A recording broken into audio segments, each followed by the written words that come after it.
제가 요즘에 들은 말이 하나 있습니다. 우리나라에 강영욱 훈련사와 오은영 박사만 있으면 모든 문제는 사라질 거다라는 얘기를 들었어요.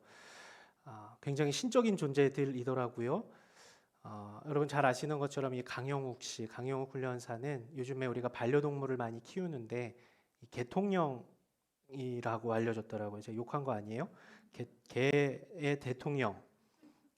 네, 되게 말을 안 듣고 문제가 있는 이 말도 안 통하는 개한테 어떻게 하니까 이렇게 막 잘 따라오게 하는 그러한 역할을 하는 분이 개통령 강영욱 훈련사이고, 여러분 잘 아시는 오은영 박사는 이 문제가 있는 아이들 그리고 그 가정에 어려움이 뭔지를 파악하고 그 부모와의 관계, 그 가정 안에서의 문제를 발견해서 회복할 수 있는 솔루션을 주고 계신 분입니다. 이 두 사람이 접근하는 대상은 다르죠. 한 사람은 개고 한 사람은 사람, 아이이지만 아마 이 접근하고 파악하고 해결하는 프로세스는 거의 비슷한 것 같습니다. 이 금쪽 같은 내 새끼라는 프로그램이 있더라고요. 그 다양한 아이들이 나오는데 제가 그 클립 하나 본 거는 4살인가 5살 되는 여자아이가 자기를 막 때려요. 자기를 막 자해를 하고 머리에 얼굴 할 것 없이 막 자기를 때려요. 근데 얘가 말도 엄청 잘하고 똑똑합니다. 그런데 갑자기 막 자기를 때릴 때가 있어요. 안절부절 못할 상황이 되면 자신을 막 자해하는 거죠. 그런데 이 자해의 이유가 그 아이 안에 있는 게 아니라 사실 보니 그 아이의 부모 때문이었던 거예요. 엄마 아빠가 싸우면 아이는 마치 자기가 잘못한 것처럼 자기를 막 때리면서 엄마 아빠 싸우지 마, 내가 잘못했어 이러는 거예요. 그리고 또 한 번은 엄마가 아빠랑 싸우고 나서 몇 번을 집을 가출한 일이 있어서 엄마한테 이렇게 혼나면은 자기를 뭐 막 때리면서 그러는 거예요. 엄마 집 나가지 마, 집 나가지 마 이러는 거. 밤에 잠도 깊이 못 자요. 뭐 새벽에 1시간, 2시간마다 이렇게 깨요. 왜? 엄마가 집 나갈까 봐. 아이가 막 자기를 때리니까, 자기를 자해하니까 이 아이의 엄마 아빠 입장에서는 아이한테 뭐가 문제가 있지? 해서 이 프로그램에 의뢰를 해서 이 오은영 박사와 같이 이렇게 이야기를 나누는데, 실제로 문제가 있었었던 것은 자기 자신을 자해하는 이 아이가 아니라 부모였던 거죠. 거기서 우리 금쪽이라고 이야기를 해요. 문제 아이를 금쪽이라고 이야기를 하는데 오은영 박사가 이 아이가 금쪽이가 아니라 아빠 엄마가 금쪽이다라고 이야기를 하더라고요. 그러니까 보니까 아이 엄마가 7살 때 본인의 어머니가 돌아가시고 나서 어떤 시설에 맡겨져서 유년 시절부터 충분히 받아야 할 사랑을 받지 못한 거죠. 그런데 있으면서 자기가 자기중심적으로 또 자기 것을 챙기지 않으면 안 되는 참 외로운 삶을 살았었던 과거 자신의 모습을 이야기하더라고요. 그러다가 남편을 만나서 아이를 낳았는데 자신이 사랑을 받고 사랑을 하는 법을 모르니까 부모와의 관계가 구멍이 뚫려 버렸으니 어떻게 사랑해야 할지도 모르겠고 아이에게 어떻게 해야 될지도 모르겠고 그래서 아이에게 윽박지르고 애가 자기 자신을 때리고 울고 불고 보채도 아이를 한 번도 못 안아주는 거였더라고요. 배울 기회가 없었던 거죠. 경험해보지 못했었던 거죠. 물론 이 엄마와 같은 배경에 있는 모든 사람의 결과가 이 아이가 자해하는 것으로 나타나지는 않을 겁니다. 하지만 이 결핍이라는 것이 이유들이 없을래야 없을 수 없는 것이 우리 인간의 삶인 것 같습니다. 사람은 그만큼 사람에게 그리고 환경과 상황에 큰 영향을 받는 존재입니다. 이 오은영 박사와 강영욱 훈련사 이 두 분은 겉으로 보여지는 문제 자체만에 초점을 맞추는 것이 아니라 이 문제가 발생한 원인이 뭔지, 그 이유가 뭔지, 그 문제의 근원적 문제를 파악하고 그 근원을 회복시켜서 표출된 문제를 고쳐 나갑니다. 한결같이 개나 사람이나 죄송합니다. 제가 너무 개개 그랬죠. 개나 사람이나 문제에 대한 분명한 이유가 있다는 것입니다. 우리가 사람들을 볼 때, 아니 사람들까지는 아니어도 우리가 우리 자신 스스로만 봐도 우리는 주변의 영향을 받고 있는 것이 분명합니다. 그런 말이 있더라고요. 사람의 가장 큰 장점은 누군가의 영향을 받는 것이다. 그런데 또 사람의 가장 큰 단점은 누군가의 영향을 받는 것이다. 장점이 되었든 단점이 되었든 사람은 어쩔 수 없이 영향을 받고 그것이 좋은 것이든 안 좋은 것이든 그 영향력 아래 있다라는 것이죠. 여러분은 누구로부터 많은 영향을 받았습니까? 여러분에게 좋은 영향을 준 사람이 있는 반면에 여러분을 힘들게 하는 영향을 준 사람도 있을 것입니다. 이 좋은 영향이든 좋지 않은 영향이든 영향을 주고받는 사람은 사실 멀리 있는 사람이 아니라 우리 가까이에 있는 사람이더라고요. 우리 주변에 있는 사람들입니다. 바꾸어 말하면 내가 어떤 사람에게 영향을 받았다면 그 사람은 나에게 영향을 주지 않는 사람보다 가까이 있는 사람들이라는 거예요. 저에게 가장 영향을 많이 받는 사람은 아마 저와 가장 가까운 사람들, 우리 가족들일 겁니다. 또 저에게 가장 많은 영향을 준 사람들도 아마 저의 가족이겠죠. 누구나 그럴 것입니다.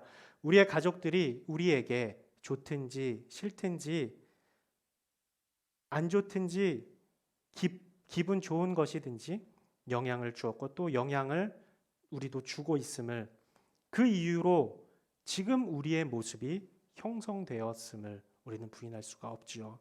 그런데 안타까운 것은 좋은 영향보다 좋지 않은 영향이 우리 삶에서 나타날 때가 상대적으로 더 많다라는 거예요. 좋으면 그냥 좋은 거지만 안 좋은 영향을 받은 것이 삶으로 표출될 때가 있죠.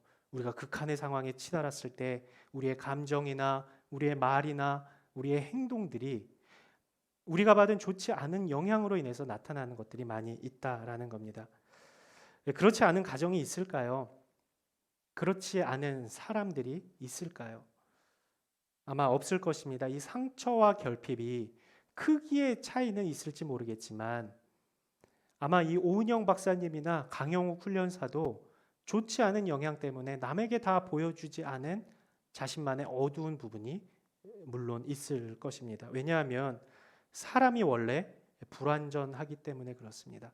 완전하지 못하고 온전하지 않기 때문에 그런 사람과 관계를 맺고 사는 사람인 우리는 누구든지 좋은 영향이든 반대로 좋지 않은 영향 등을 받으면서 우리 자신을 지금 형성해 가고 있다는 것입니다. 다만 나에게 생겨버린, 내가 어쩔 수 없이 내가 갖고 싶어서 받은 것도 아니고 받기 싫다고 받지 않을 수도 없는 이러한 상처와 결핍이 있지만 그것을 건강하게 극복하고 또 나로 인해서 나의 영향을 받는 나와 가까운 사람에게 좋은 영향을 미치려는 노력이 있을 뿐이지 이 상처와 결핍이 없는 사람은 아마 단 한 사람도 없을 것입니다.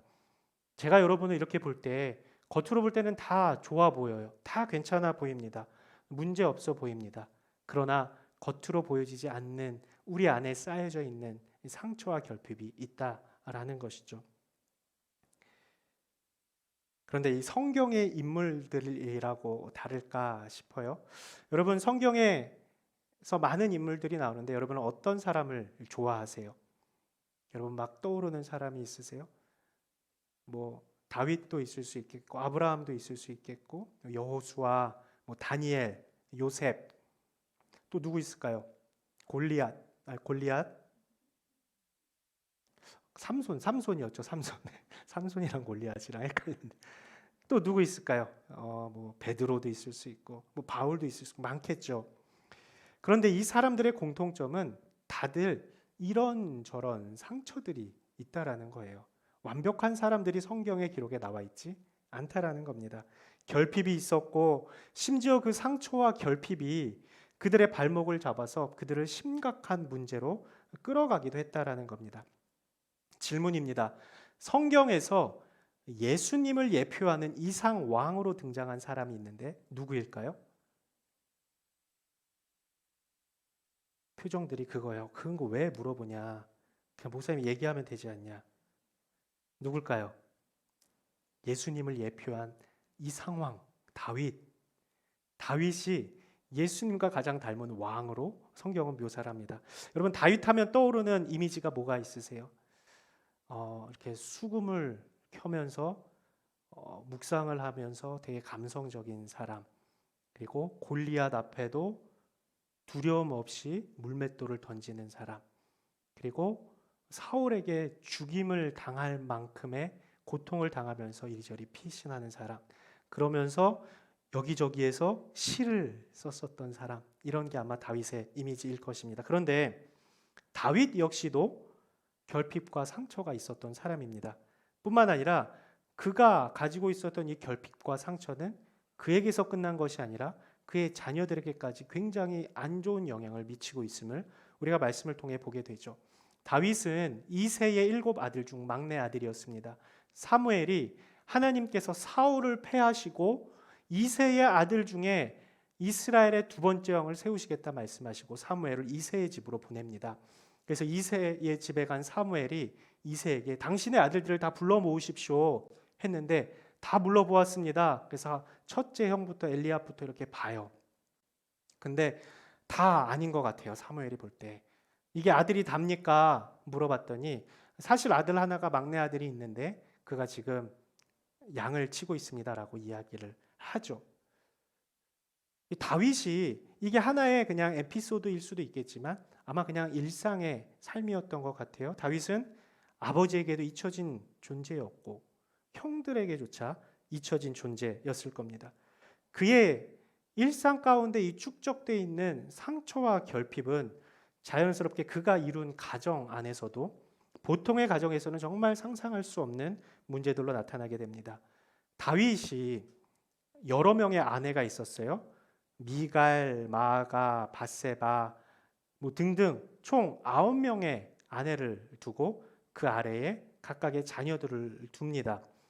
물론 그 당시의 문화를 보면 또 다윗이 왕이었다라는 것을 볼 때 아내가 많이 있다는 것은 지금 우리의 문화로는 이해할 수 없지만 그 당시에는 큰 문제가 아니었습니다. 심지어 이 다윗의 아들 솔로몬이 후궁과 첩이 1000명이었다고 하는데 그에 비하면 다윗은 사실 양반이죠. 그런데 이 다윗이 자신의 아내들로 인해 출생한 자녀들 사이에 비극적인 문제가 있었습니다. 그 중심에 인물이 많이 나오는데 3명만 기억하시면 돼요. 압살롬, 다말, 암논 3명만 기억하시면 돼요. 이 다윗이 그의 아내 마아가라는 부인에게서 압살롬을 얻습니다. 압살롬은 성경의 인물 중에 제일 잘생긴 사람이에요. 성경의 표현으로는 외모로는 흠잡을 데가 없다라고 기록한 사람이 이 압살롬입니다. 그런데 이 압살롬의 동생이 다말이었어요. 괜찮아요? 다윗의 아내 마아가가 있었고 마아가의 아들이 압살롬이고 압살롬의 동생이 다말이었어요. 그러니까 마아가의 딸이 다말이겠죠. 됐죠? 제가 헷갈려서 그래요. 제가 정리하면서. 근데 이 가족의 비극이 이제 시작이 됩니다. 다윗의 아내 중에 이 마아가라는 아내가 있었지만 아히노암이라는 아내가 또 있었어요. 이 아히노암에게서 난 아들 이름이 암논이에요. 그러면은 이 암논과 압살롬과 다말과의 관계는 뭐예요? 이복 형제들이죠. 이복 자매, 이복 형제이죠. 아빠는 똑같은데 엄마가 다른. 그리고 이 암논은 다윗의 맏아들이었습니다. 맏아들이 뭐예요? 이제 다윗의 왕위를 물려받을 수 있는 위치에 있는 사람인 거예요. 그런데 이 암논이 누구를 좋아하게 되냐면 압살롬의 동생 다말을 좋아하게 돼요. 상사병이 납니다. 병에 걸려요. 다말이 예뻤나 봅니다. 너무나 눈이 완전히 집중이 돼서 이복 동생임에도 불구하고 이 암논이 다말을 얻으려고 합니다. 그런데 이 암논의 마음을 누가 알아냈냐면 다윗의 형의 아들 요나답이라는 사람이 이 암논의 마음을 알게 돼요. 그래서 암논에게 제안을 합니다. 우리 사무엘하 13장 5절 말씀 같이 한번 보죠. 사무엘하 13장 5절 말씀 같이 읽습니다. 시작. 요나답이 말했습니다. 침대로 가서 아픈 척하고 있어라. 내 아버지가 너를 보러 오시면 이렇게 말하여라. 제 여동생 다말을 보내 제게 먹을 것을 주고 제가 보는 앞에서 먹을 것을 마련해 그 손으로 먹여주게 해 주십시오라고 말이다 라고 요나답이 암논에게 연기를 하자라고 이야기를 하는 거예요. 요나답이 암논에게 이렇게 제안한 이유는 말씀드렸던 것처럼 암논이 다윗의 맏아들이니 이제 다윗 다음에 왕이 될 것 같으니 어느 정도의 권력이 있겠다 싶었었던 거죠. 그래서 암논의 마음을 시원케 해주려고 이런 제안을 한 겁니다. 다말을 좋아했던 암논은 이 요나답의 제안을 받아들이고 요나답이 하라는 대로 합니다. 그래서 다말이 오빠 암논을 간호하기 위해서 침실로 들어가자 암논은 다말과 동침하고자 합니다. 이 관계가 어떤 관계였어요? 이복 형제지간이었어요. 우리 사무엘하 13장 11절에서 12절 말씀 같이 한번 읽어보죠. 시작. 다말이 먹이려고 다가가자 암논은 그를 붙잡고 말했습니다. 동생아, 나와 함께 눕자. 다말이 암논에게 말했습니다. 오라버니, 이러지 마세요. 이스라엘에서 이런 일을 하면 안 됩니다. 제발 이런 악한 짓은 하지 마세요. 그리고 암논은 다말을 범하게 되죠. 우리가 알고 있던 이 다윗 가정의 이면입니다.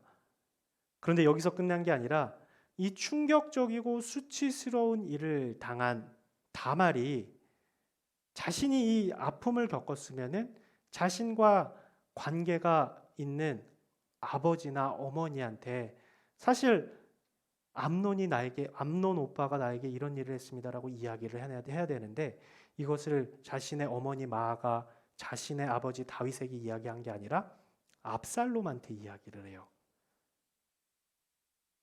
여기서도 알 수 있죠.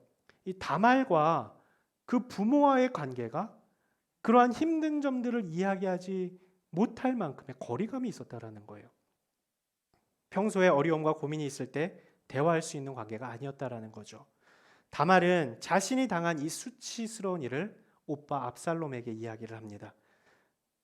그리고 압살롬은 그 후에 2년이라는 시간 동안 암논에게 아무런 반응을 하지 않고 꾹 참습니다. 우리 사무엘하 13장 22절, 23절 말씀 같이 읽겠습니다. 시작. 압살롬은 자기 동생 다말에게 수치를 준 암논에게 앙심을 품었지만 암논에게 한마디도 잘잘못을 따지지 않았습니다. 그로부터 2년이 지났습니다. 압살롬이 에브라임 경계 근처에 바알하솔에서 양털을 깎을 때 그는 왕자들을 모두 그곳으로 초대했습니다. 압살롬이 2년을 기다렸대요. 2년 동안 앙심만 품고 암논을 해하지 않았대요. 왜 그랬을까요? 압살롬은 아버지 다윗이 암논에게 심판해 주기를 원하고 있었어요. 그렇다면 암논과 다말의 이 관계를 아버지 다윗이 알고 있었냐? 알고 있었어요. 우리 사무엘하 13장 21절 말씀 같이 읽죠. 사무엘하 13장 21절 시작. 다윗 왕은 이 모든 일을 듣고 몹시 분노했습니다. 이 모든 일이 뭐예요? 암논이 다말을 범한 이 사건을 듣고 몹시 분노했대요. 다윗도 알고 있었던 거죠. 그런데 다윗은 잠깐 분노만 하고 끝냈습니다. 그 이후에 반응이 없어요. 율법에 의하면 이 암논은 죽임을 당해야 하죠. 그러나 다윗은 자신이 왕으로서 또 아버지로서 마땅히 해야 했던 일을 하지 않고 그저 모른 척 시간이 지나면 되겠지 하고 흘려 보낸 겁니다. 이런 과정을 본 압살롬이 이 분노가 극에 차서 암논을 죽이는 것뿐만 아니라 아버지까지도 죽여야겠다라는 생각을 압살롬이 합니다. 압살롬이 이스라엘에서는 이 양의 털을 깎는 날 잔치를 벌인대요. 이날 압살롬이 아버지 다윗을 초대합니다. 그런데 다윗이 눈치를 챈 건지 못 챈 건지 모르는데 다윗은 그 청을 거절해서 그 잔치에 가지 않겠다고 해요. 그랬더니 압살롬이 그러면은 아버지 말고 형제들 암논을 포함한 왕자들이 와서 잔치에 참여할 수 있게 해주십시오 라고 요청을 하고 잔치 장소에 이 암논을 죽일 계획을 합니다. 우리 사무엘하 13장 28절 말씀 같이 읽겠습니다. 시작. 압살롬은 미리 자기 부하들에게 명령해 두었습니다. 내가 너희에게 암논을 치라 하면 그를 죽이라. 내가 명령한 일이니 두려워하지 말라. 마음을 굳게 먹고 용기를 내라. 그래서 암논이 죽습니다. 암논은 다윗의 맏아들이었고 다윗의 후계자였습니다. 그런 암논을 죽였다라는 압살롬의 마음은 이제 아버지도 내가 칠 것이다라는 분노에 가득 차 있었던 거죠. 하지만 겁이 났는지 그래도 아버지가 왕이니 겁이 났나 봅니다. 그 길로 그술이라는 땅으로 도망해서 3년 동안 압살롬이 숨어 지내요. 그리고 다윗의 군대 장관이었던 요압이 다윗과 압살롬의 관계를 알고 자리를 마련하려고 그술 땅에 있는 압살롬을 예루살렘으로 오라고 청합니다. 예루살렘에 왔을 때 압살롬이 아버지에 대한 기대가 있었을까요? 없었을까요? 긴 기간 동안 벽이 첩첩이 쌓여 있는 아버지와의 관계가 만약에 아버지가 화해의 손길을 내밀고 아버지가 자신에게 자신의 동생 다말을 암논이 범한 일에 대해서 자신이 잘못했다라고 용서할 것에 대한 기대가 있었기 때문에 그는 예루살렘으로 갑니다. 그런데 예루살렘에서 2년이라는 시간이 또 지나요. 그동안 압살롬은 다윗의 부름을 받지 못해요. 다윗이 압살롬아 와라, 내가 너에게 잘못했다, 다말이 이렇게 수치를 당한 것이 그리고 그것을 내가 무시한 것이 나의 잘못이다라는 이야기가 단 한마디도 없이 2년이라는 시간이 또 지납니다. 얼마나 압살롬이 답답하고 속상했을까요? 이 아버지 다윗과 아들 압살롬의 관계는 점점 더 악화됩니다. 그리고 결국 압살롬은 마음에 품고 있었던 이 앙심을 실행에 옮기기 위해 헤브론 땅에서 왕이 되어서 다윗에게 대척을 하게 되죠. 이후에 여러 이런저런 일들이 벌어지는데 결국 이 아들 압살롬과 아버지 다윗의 관계가 어떻게 마무리되나요? 서로를 향해서 이 분노의 칼을 향해 있는데 이 다윗과 압살롬이 서로 싸우게 됩니다. 그러다 결국 압살롬의 군대 2만 명이 다윗의 군대에 의해 죽임을 당하고 압살롬은 다윗의 군사들과 마주하게 돼요. 우리 사무엘하 18장 9절 말씀 같이 한번 보죠. 사무엘하 18장 9절입니다. 시작. 그때 압살롬이 다윗의 군사들과 맞닥뜨리게 됐습니다. 그는 노새를 타고 있었는데 노새가 커다란 상수리 나무의 굵은 가지를 아래로 지나갈 때 압살롬의 머리털이 나무에 걸려 공중에 매달리게 됐습니다. 그가 타고 있던 노새는 그대로 달려가 버렸습니다. 나뭇가지에 머리카락이 달려서 타고 있었던 말은 가고 머리카락만 가지에 이렇게 달려 있는 상태인 거예요. 그리고 이 모습을 누가 봅니까? 다윗의 군대 장관이었던 요압이 보고 이 나뭇가지에 머리카락에 걸려 있는 압살롬의 심장을 칼로 찔러 죽입니다. 사무엘하 18장 14절 말씀 제가 읽겠습니다. 요압이 말했습니다. 내가 너와 이렇게 꾸물거리고 있을 때가 아니다. 그러고는 창 3개를 손에 쥐고는 아직 살아서 상수리 나무에 달려있는 압살롬의 심장을 찔렀습니다. 누가요? 다윗의 군대 장관 요압이. 이 다윗과 그의 아들들과의 관계를 통해서 한 가정 안에서 각자가 가진 이 결핍과 상처로 인해서 서로를 향해 이 죽이는 정말로 극단적인 오히려 남보다 못한 파국에 이르게 되는 사건을 성경이 기록하고 있습니다. 다윗 자신이 아들을 압살롬을 직접 죽이지는 않았지만 자신의 군대 장관이 아들 압살롬을 죽였다는 것은 결국 아버지 다윗이 압살롬을 죽인 거죠. 다윗의 가정에 남은 것은 정말 어떤 방법으로도 해결할 수 없는 아픔이었었던 겁니다. 제가 이 다윗의 얘기 압살롬과의 과정을 이야기하기 전에 말씀드렸던 거 있어요. 다윗은 우리에게는 꽤 괜찮은 성경의 인물로 이야기되는 사람입니다. 그런데 정작 그의 가정을 들추어 보면 가정 안에 정말 엄청난 문제가 있었었던 것이죠. 나라는 통치할지 몰라도 가족 단속은 못했던 거예요. 제가 왜 다윗의 가정의 예를 보았냐, 그 이야기를 하고 싶었었던 겁니다. 모든 사람의 가정은 겉으로는 드러나지 않았을 뿐 안에 골마 있는 상처와 아픔이 다 있다는 겁니다. 체면상 굳이 들추어내서 우리 가정이 이상한 가정으로 비춰지는 게 싫을 뿐이지 상처가 있고 또 상처로 인한 아픔이 있다는 것은 어쩌면 불완전한 인간관계 속에서 어쩔 수 없는 결과일지도 모릅니다. 그럼에도 다윗을 평가하는 성경의 평가가 정말 엉망진창인 배경의 가정이었음에도 그를 높이 평가한 이유는 가정 안에서의 상처와 아픔이 다윗에게서 전부 사라졌기 때문이 아니라 그의 결핍과 상처, 가정 안에 있었던 아픔이 있었음에도 하나님을 그가 그의 삶의 중심에 모셔두었기 때문에, 그러려고 부단히 애를 썼기 때문에 성경에서 다윗은 좋은 평가로 우리에게 들려지고 있는 겁니다. 다윗이 삶의 중심에 모셔둔 하나님은 어떤 분이십니까? 유일하게 완전하신 분이십니다. 제가 앞에서 그 말씀 드렸어요. 불완전한 인간이 주고받는 영향은 불완전할 수밖에 없다. 그러나 다윗이 그 마음의 중심에 모시고자 했었던 그 주님은 유일하게 완전하시고 온전하신 분이었던 겁니다. 신실하신 분이셨고 지치지 않는 사랑으로 이 상처난 삶, 결핍의 인생을 품어주시는 분이시다라는 거예요. 사람이 다 생각할 수 없는 놀라운 계획을 가지고 사람을 세우시고 그분의 뜻을 위해 완벽하게 사용하시는 분이십니다.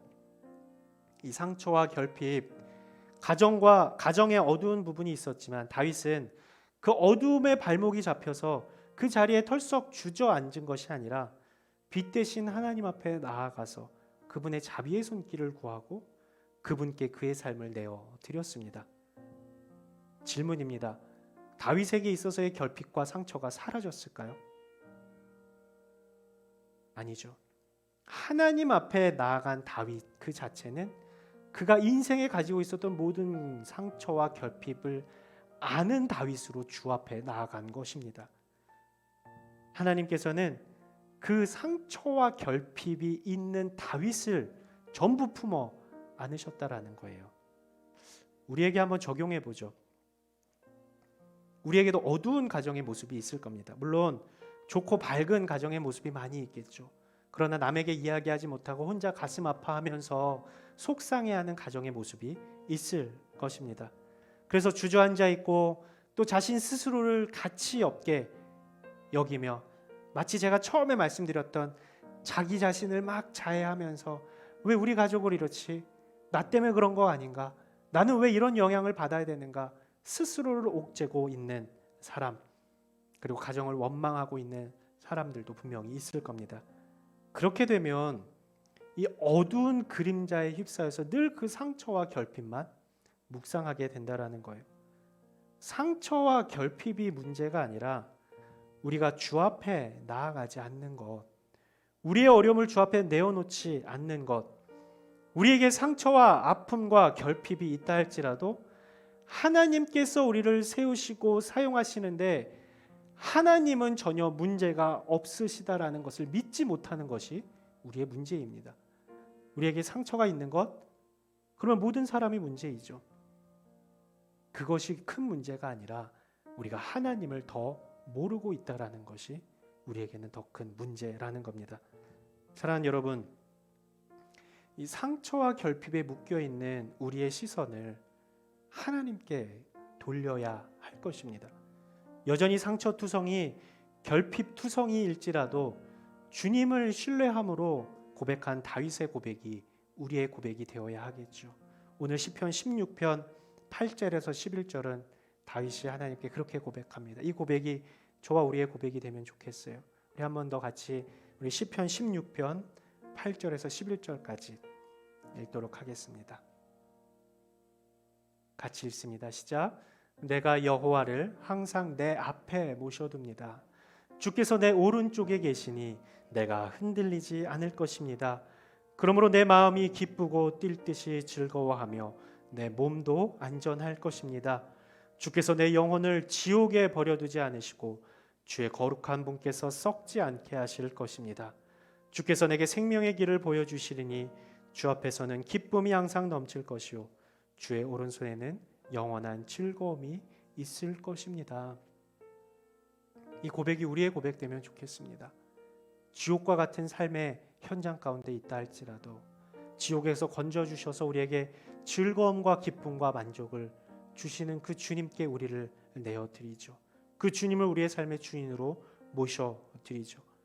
우리 안에 아픔과 상처들, 이 결핍과 공허함들이 있다 할지라도 하나님 안에서 하나님께서 아름답게 우리를 사용해 가실 것을 기대하며 나아가는 저와 여러분 되시길 우리 주님의 이름으로 축원합니다. 우리 시간 한번 같이 찬양하고 기도하는 시간 갖죠.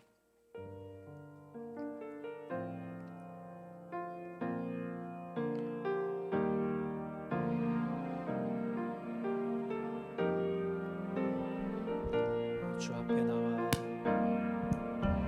주 앞에 나와 제사를 드리네 마음 열어 내 삶을 드리네 주를 봅니다 끝없는 사랑과 회복시키네 주 앞에 나와 주 앞에 나와 제사를 드리네 마음 열어 제 삶을 드리네 주를 봅니다 끝없는 사랑과 회복시키네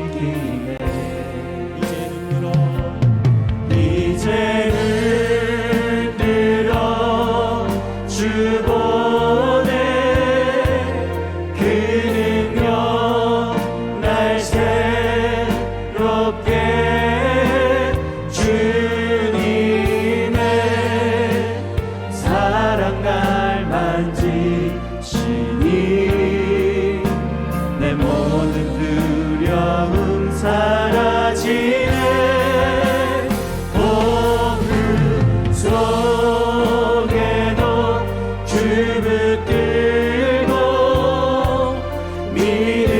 믿음으로 주와 걷네 갈보리 언덕 넘어 그어나 주 안에 온전해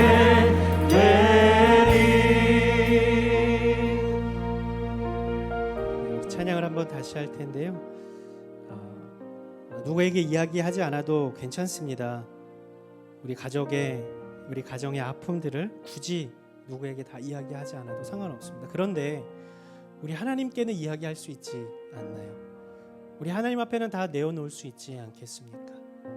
사람에게 이야기해서 해소가 되지 않는 이유는 내 얘기를 들어주는 그 사람도 온전하지 못하기 때문입니다.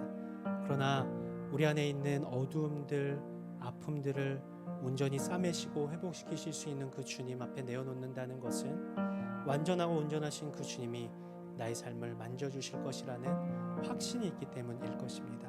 이 시간 우리 한번 자리에서 일어나셔서 다시 한번 찬양하며 주 앞에 나아가도록 하겠습니다. 주 앞에 나와 주 앞에 나와 제사를 드리네 마음 열어 내 삶을 드리네 주를 봅니다 끝없는 사랑 날 회복시키네 이제 눈 들어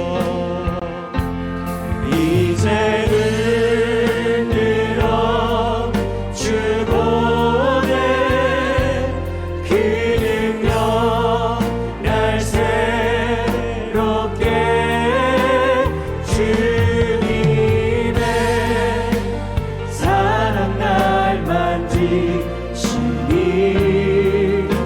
내 모든 두려움 사라지네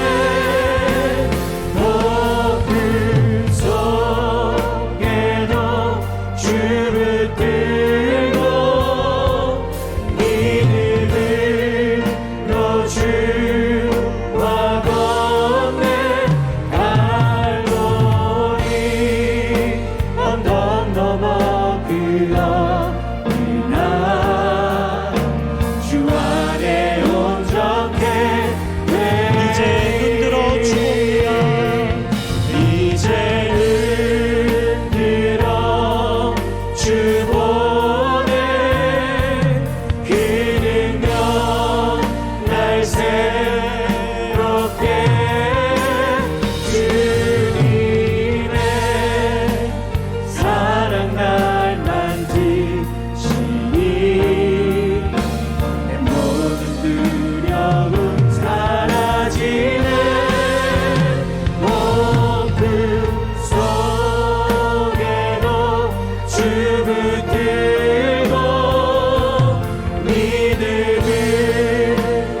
주와 건넨 갈보리 언덕 넘어 그 어느 날 주 안에 온전케 되리. 이 시간 한번 같이 조용히 잠잠히 주 앞에 기도하면 좋겠습니다. 주님, 사람들이 볼 때는 저 괜찮아 보이는 사람이지만 제 안에 이전부터 쌓아져 있는, 너무나 두껍게 축적되어 있는 상처와 아픔과 결핍들이 있습니다. 특별히 내가 그렇게 믿었던, 내가 그렇게 사랑한다라고 이야기하는 우리의 가족들로부터 내가 받은 상처들이 있습니다. 나의 삶에 너무나 큰 구멍이 나 있어서 이것 때문에 내가 힘든 일을 겪을 때 이 작은 상처, 이 구멍 하나로 쉽게 넘어질 때가 많이 있습니다. 사랑하는 주님,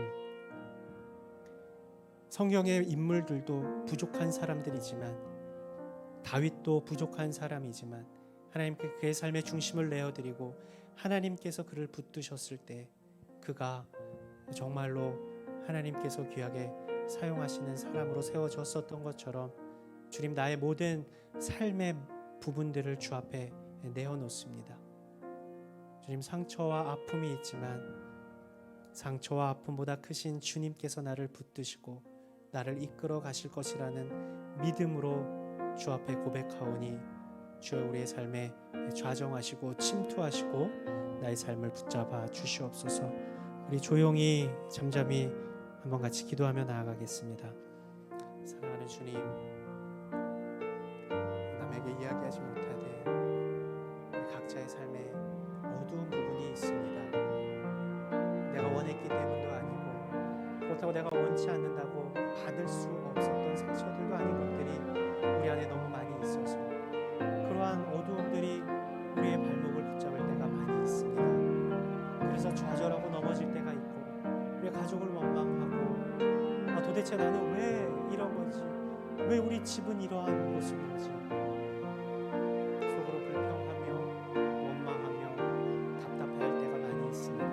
그러나 주님, 우리의 상처보다 크신 하나님께 나의 삶의 모든 부분을 맡겨드리며 나의 구멍난 결핍들을 온전한 주의 사랑으로 채우기를 원하오니 주님, 나를 붙잡아 주시고 가정으로부터 받은 상처와 아픔에 우리의 시선을 두는 것이 아니라 내 눈을 들어 주를 보게 하여 주시옵시고, 온전하시고 완전하시고 신실하시며 지치지 않는 사랑으로 나를 날마다 품어주시는 그 주님 안에서 아름답고 온전하게 회복되어져 살아갈 수 있는 저희 인생 될 수 있도록 도와주시옵소서. 우리에게 여전히 남아있는 상처들이 있지만 그래도 괜찮다 여길 수 있는 주의 사랑이 우리 가운데 충만히 부어질 수 있도록 주 인도하여 주시옵소서. 이 시간 한 번 더 같이 기도하죠. 주님, 나의 삶에 좋은 부분만 주님께서 쓰시는 것이 아니라 좋지 않은 부분도, 상처난 마음도, 아파하고 힘들어하는 부분도, 연약한 부분도, 나의 모든 단점까지도 주님께서 주님 손에 얹을 때 사용하실 것이라는 믿음으로 주 앞에 고백하며 나아가오니 주님, 나를 만져주시고 주님, 나를 사용하여 주시옵소서. 전능하신 주님을 신뢰하며 나아가오니 주님 손에 우리의 삶을 의탁하오니 주님, 우리를 인도하여 주시옵소서. 같이 한번 기도하도록 하겠습니다. 거룩하시고 자비로우신 아버지 하나님, 우리를 온전케 하시고 우리를 주님 마음껏 사용하시기 위해 우리를 이때까지 인도하신 줄로 믿습니다. 지금까지 살아오면서 좋은 부분만 있다고 주께서 사용하시는 것도 아니고, 혹여나 좋지 않은 부분이 있기 때문에 주님이 쓰시지 않는 것도 아님을 우리가 믿기에 우리가 있는 모습 그대로 주 앞에 나아가 주님께 쓰임받기를 간절히 소망하오니 주님, 우리를 들어 이 세상 가운데 믿음의 사람으로 우뚝 세워 주시옵시고 우리의 삶의 현장에서 아버지 하나님께서 쓰시는 사람임을 보여줄 수 있는 믿음의 사람들이 될 수 있도록 주여 인도하여 주시옵소서.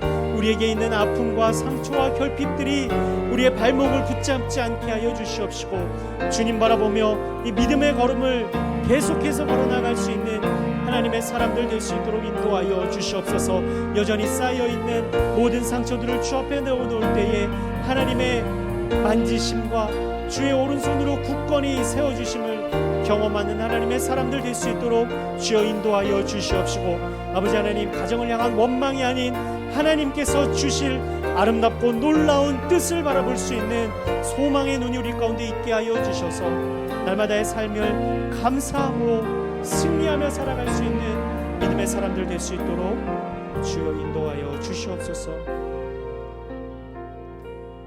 주님, 그렇습니다. 우리의 겉으로는 보여지지 않는 겹겹이 쌓여있는 가까운 사람들로부터, 특별히 내가 믿고 보호받아야 하는 가족들로부터 받은 상처들로 인한 결핍과 아픔들이 우리 내면에 있습니다. 누구에게 이야기하지도 못하고 또 굳이 이야기할 것 무엇일까 생각하여 우리 안에 담아둔 모든 것들 주 앞에 내어놓으니, 하나님, 주님께서 모든 상처난 마음들을 만져주시고 지옥 같은 이 땅에서의 삶의 연속을 끊어내는 놀라운 주의 자비와 은혜를 경험하며 살아갈 수 있는 하나님의 사람들 될 수 있도록 주여 인도하여 주시옵소서. 아름답게 회복시키실 것을 기대함으로 소망의 눈으로 주를 바라볼 수 있는 믿음의 지체들 될 수 있도록 주여 인도하여 주시옵소서. 우리의 모든 것을 사용하셔서 아름답게 사용하셔서 영광 받아주실 예수 그리스도의 이름으로 기도드립니다. 아멘.